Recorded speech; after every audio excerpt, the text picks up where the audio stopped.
Yesu ashimwe cyane. Imana y'amahoro ikomeze ibana mwese, ikomeze ibarinde, ikomeze ibashyigikire, ikomeze ibahaze uburame mu izina rya Yesu Kristo. Reka dushimana cyane mu isengesho ikomeje kubana natwe, ikomeje guturinda ko bukeye uko bwije, kuba tugeze aya masaha tugihumeka umwuka bazima. Ni umugambi wayo, ni urukundo rukomeye cyane rw'Imana iba yagiye itugirira. Imana ishimwe. Uwiteka Mana yacu, tugushimiye kuri mwiza, tugushimiye ko abanye natwe, tugushimiye ko waturinze. Mana ishimwe himbaze kugira wakoze byose ku buzima bwacu. Mana twongera iminsi yo kubaho, nushimwe himbazwe. Uracyaturinze, uracyakomeje guturinda muri byose, nushimwe himbazwe. Mana turi imbere y'ubwiza bwawe, tugiye kumva ijambo ryawe. Ubu ni ubuhanuzi wahanuye, nibwo buhanuzi dukomeje cyane kumva. Nyemerera cyane uze ubane natwe, abari twe tuvuga n'abari buze kumva bose n'abazabyumva. Ureke umwuka wawe wera muziranenge akomeze aganze muri byose. Urakoze kugiye kubana natwe muri byose, mbisabye neza tuzi umwami wacu. Amen. Amahoro y'Imana yakomeza abana namwe mwese, abo dukunda kubana cyane kuri iyi cano. Nawe uri mushyashya waza wijyaho ari ubwa mbere wigiyeho. Njyewe umuganda ni Samuel Mutezimana. Imana yashimye cyane ko dukomeza cyane kuganira ku ijambo ryayo biciye muri ubu buryo bw'ubutumwa bwiza. Ni umugambi ukomeye cyane n'andi mahirwe adasanzwe cyane twagiye tugirirwa n'Imana. Ni ukugira ngo ba bandi bahora mu kazi, ba bandi baba bari mu kazi batabona umwanya uko bajya mu nsengero ngo bajye kumva ijambo ry'Imana, ube wakwicara mu kazi kawe neza nta n'ikibazo, ariko n'ubundi no kumva ijambo ry'Imana nta n'icyo bitwaye. Byose birakorana kandi byose bikagendana kandi byose bigakorwa neza muri gahunda. Rero turashimana cyane ko iba yagushubuje nawe kuba wafungura na YouTube ukaba wakumva ijambo ry'Imana. Ni umugambi ukomeye cyane, amahirwe cyane adasanzwe uba wagiriwe n'Imana. Amena. Rero mwese dukomeye cyane kubasuhuza, abari ahantu hatandukanye, abari mu bihugu bitandukanye, imigabane y'isi itandukanye, abari muri Amerika, abari ku mugabane wa Amerika, umugabane wa Aziya, umugabane wa Afurika, umugabane w'Uburayi, abari ku migabane yose itandukanye, mu majyaruguru, majyepfo, uburasirazuba, uburengerazuba. Mwese turabasuhuje mu izina rya Yesu Kristo. Na bagenzi bacu bari ahantu hatandukanye bumva cyane ururimi rw'Ikirundi, ndabizi neza bose tuba turi kumwe umunsi ku wundi. Amahoro y'Imana akomeza aganze kandi akomeza babonekeho. Umugisha Imana itanga ikomeze abantu bose muri rusange, namwe uwo mugisha ukomeze ubagomeho cyane kurusha ibindi byose. Amena.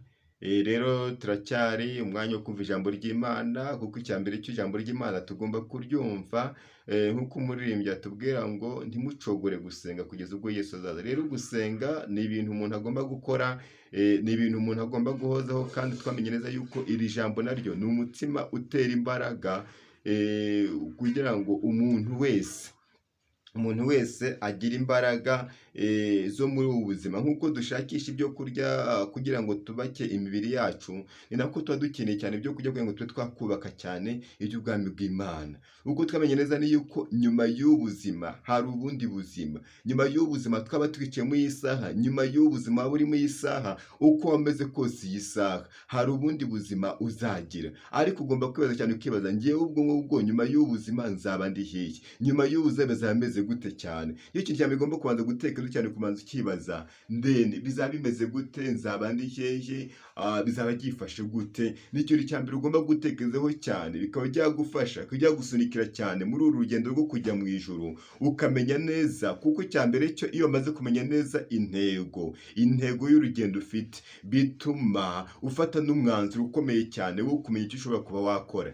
Rero Imana itugire neza cyane, muri uru rugendo, twe kurangara cyane ngo turangazwe n'ibyo turi kubona. Impamba y'urugendo ntize gutuma cyane utakaza cyane intego y'urugendo. Intego y'urugendo urayizi, niyo kugira ngo tuzashyikire ubwami bw'Imana bwo mu ijuru. Ariko abantu benshi cyane barimo barasinzira cyane mu nzira, barimo barasinzira mu buryo budasanzwe. Ugasanga impamba Uwiteka arimo araguhereza irimo iratuma cyane utakaza cyane icyo bita intego, kandi intego niyo ya nyamukuru. Icya mbere cyo iyi mpamba umuntu uwo ari we wese arayibona, waba uri umupagani, waba ukiranuka, buri wese iyi ntego, iyi mpamba y'urugendo arayibona. Ariko ikibazo dufite cyane, impamba irimo iratuma abantu benshi cyane bibagirwa icyo bita intego.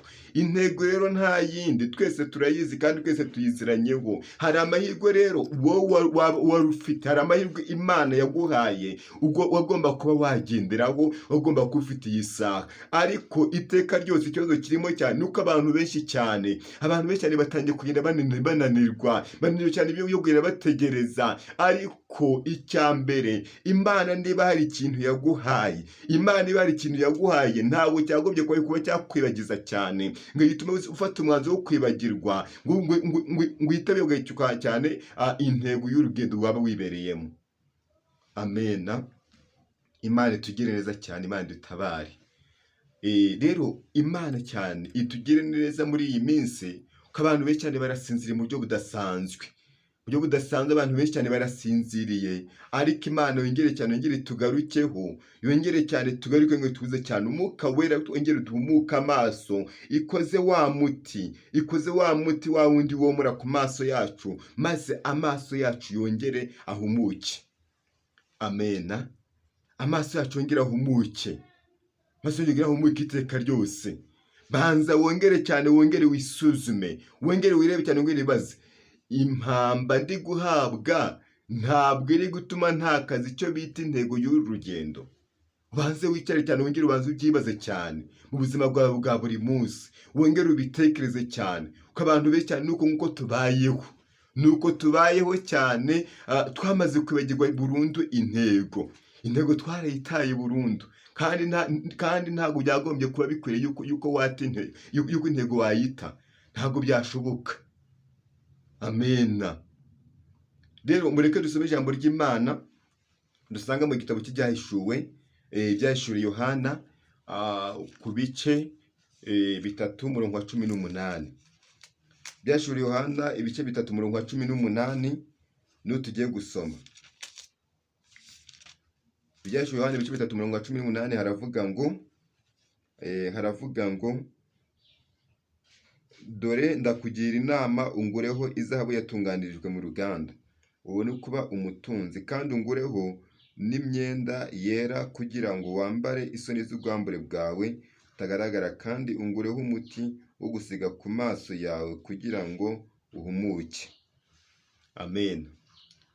Haravuga ngo dore ndakugira inama, ungureho izahabu yatunganirijwe mu ruganda, ubone uko uba umutunzi, kandi ungureho n'imyenda yera kugira ngo wambare isoni z'ubwambure bwawe zitagaragara, kandi ungureho umuti wo gusiga ku maso yawe kugira ngo uhumuke. Amena. Iri ni ijambo ry'Imana dukomeye cyane kumva, ariko nta wundi uri kubwibwa, nta wundi, ni wowe nanjye. Ngo dore ndakugira inama. Rero iri ni ijambo, uru ni urwandiko marayika w'itorero yari yeretse uyu mugabo Yohana ubwo yari gukigwa Ipatimo. Ni urwandiko yari yamwandikiye, n'ubundi ni zandiko yari yamwandikiye yandikira itorero ry'i Lawodikiya. I Lawodikiya niko naguye kubabwira cyane. Lawodikiya harimo amagambo abiri, Laos and Dikiya. Noneho ari amagambo abiri akaba asobanura ikintu bita uburenganzira, bisobanura ngo les droits de l'homme, human rights. Muri make ni uburenganzira bwa muntu, nicyo kintu bisobanura.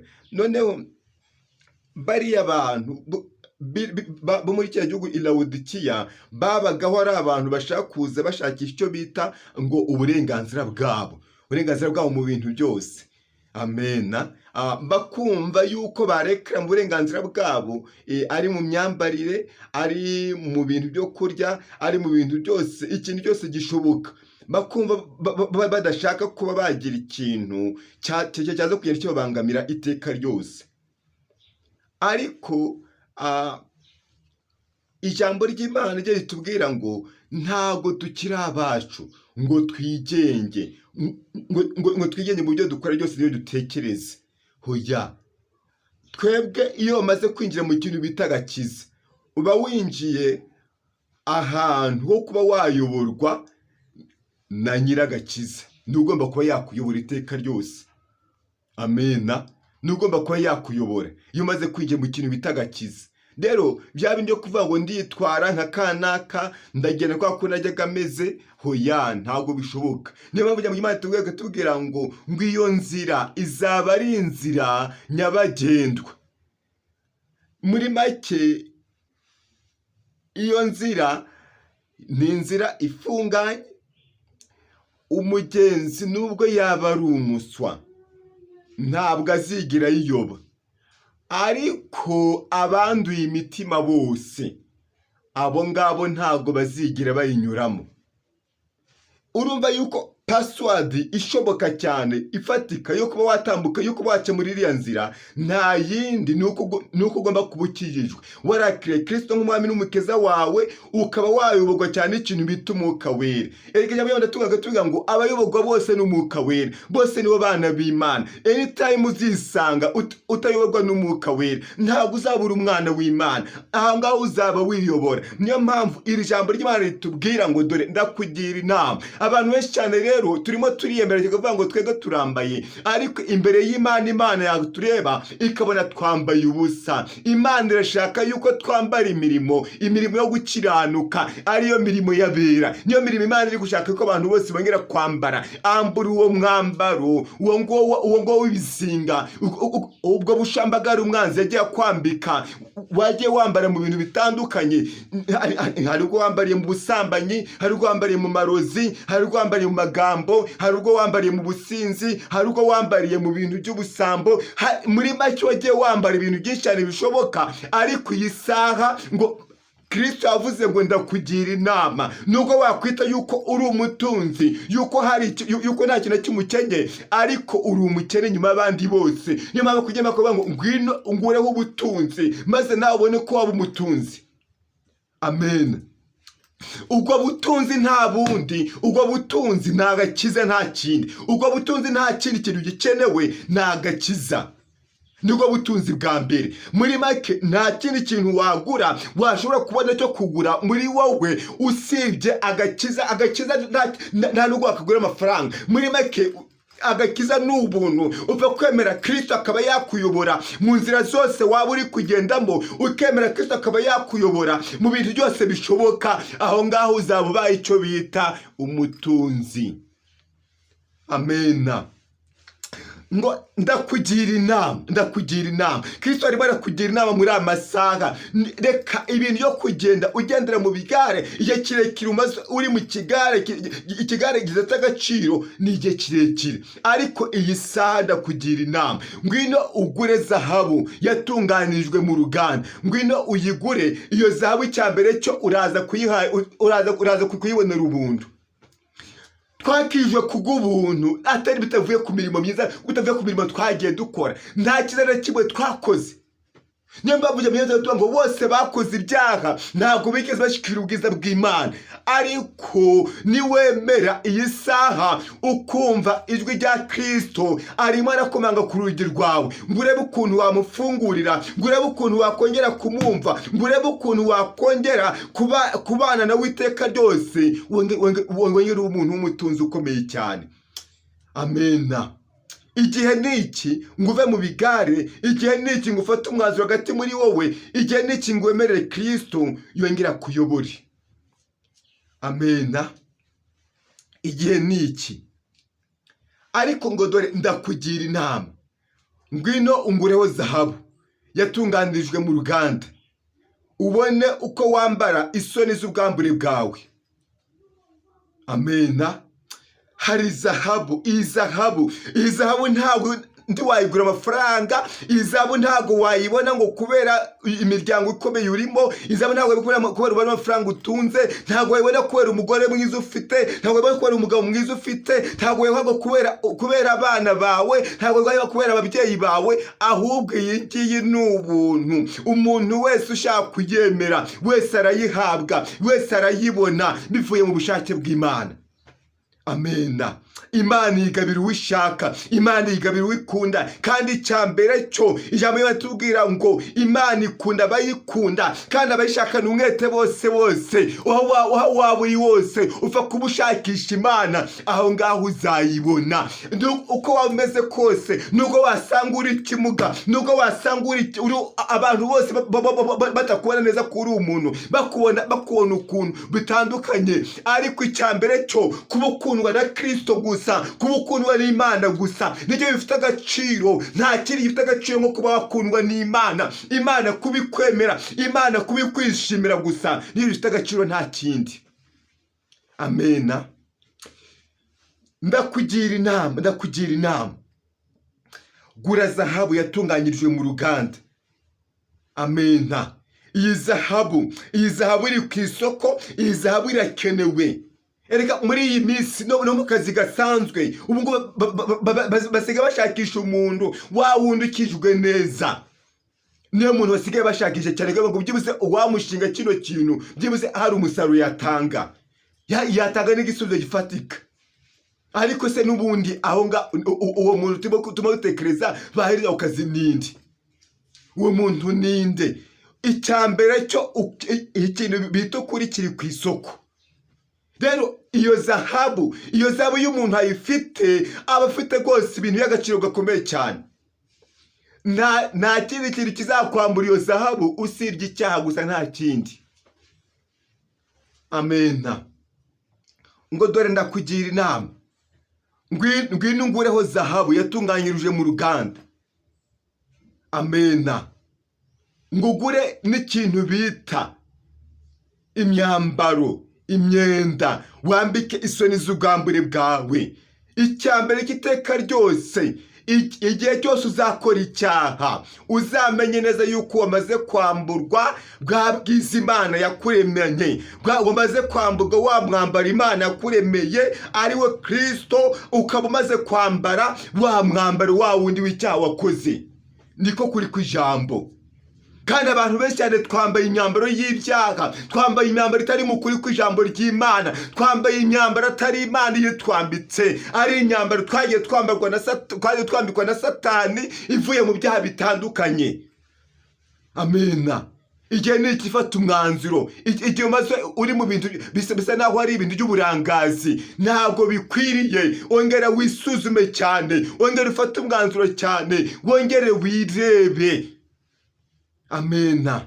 Igihe ni iki ngo ufate umwanzuro ukwiriye cyane. Igihe ni iki ngo Imana yongere kugirira impuhwe. Igihe ni iki ngo Imana ngo yongere kugarukeho cyane. Igihe ni iki.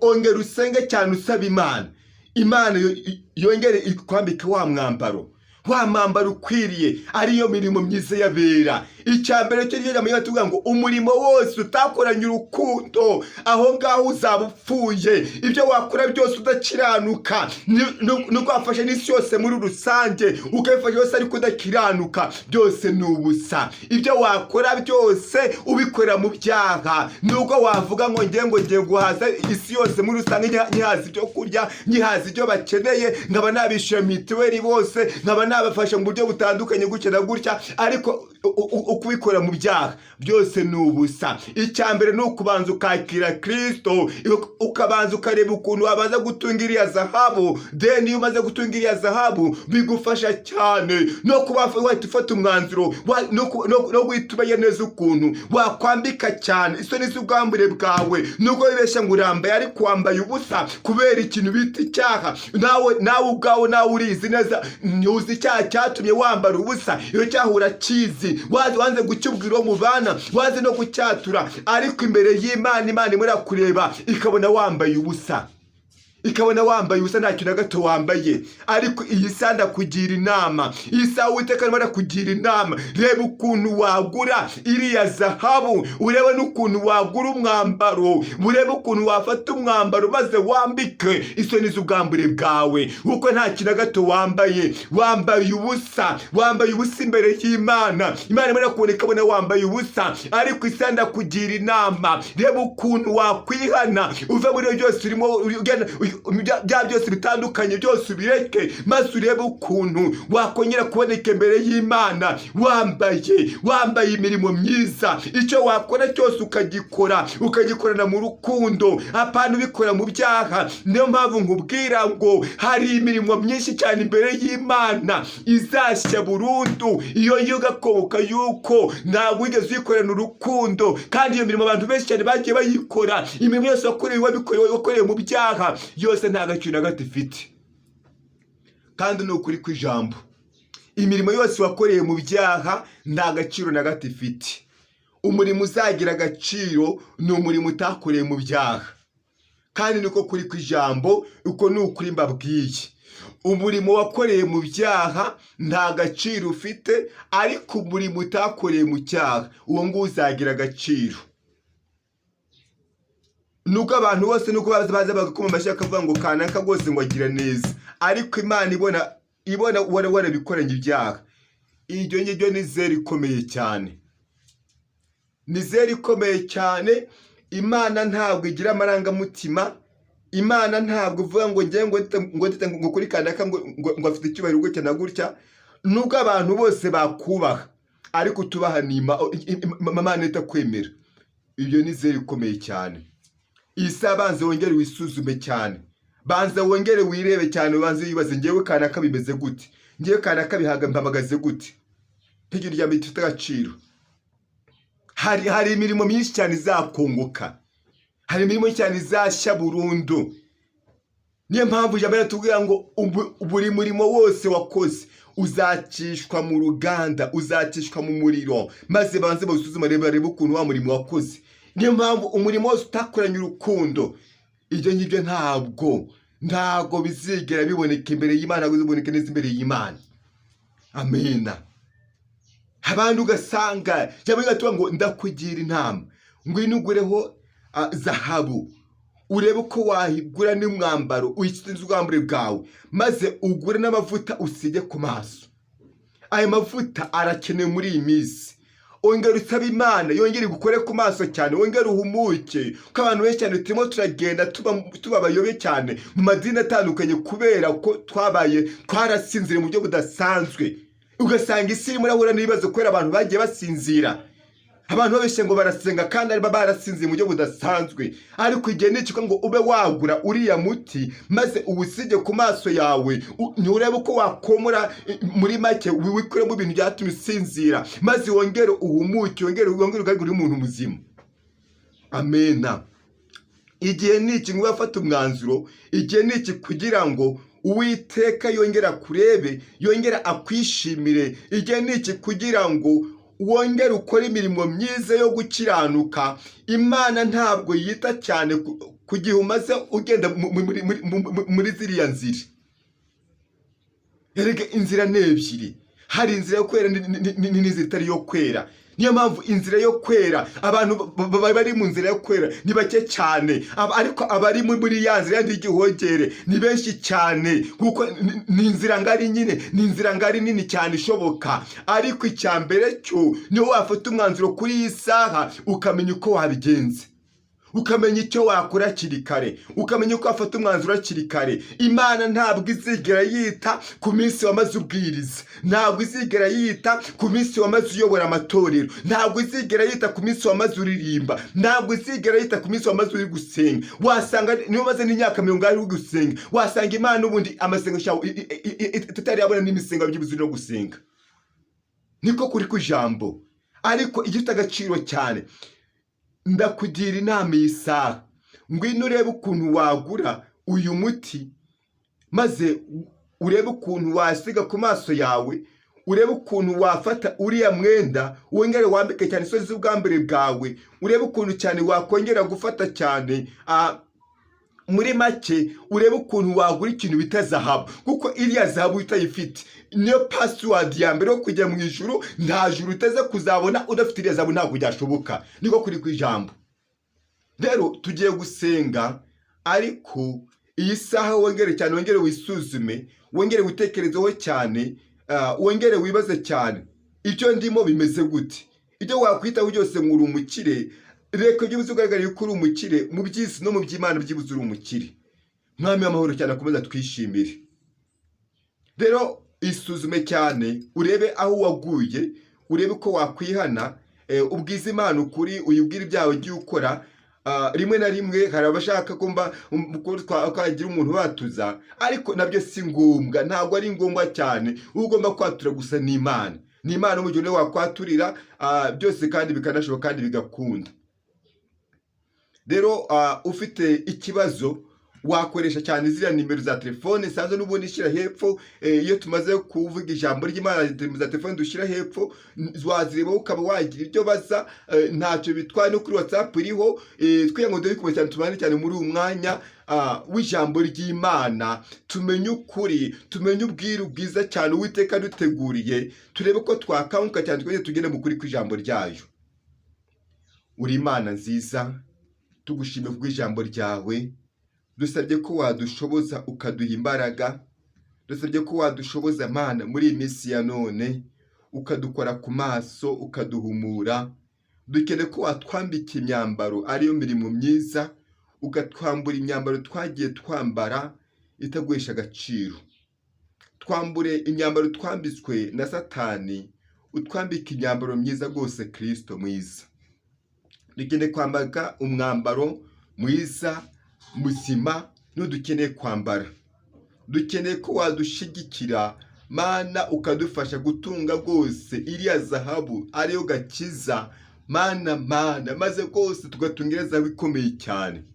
Urakoze kumvishe gusenga kwacu, urakoze kutwambitsa imbaraga, urakoze kumenye kudushika muri byose. Sabiye abantu bose muri rusange, ari abari kumva ikibwiza n'abazacyumva bose, komeza bashikire muri rusange, rwambi gakomeze gwaruke Mana buciye kuri iyi shano mu izina rya Yesu. Banatumana muri byose, fashe dukore yose kubishoboye, sugerize Kristo umwami wacu. Amen.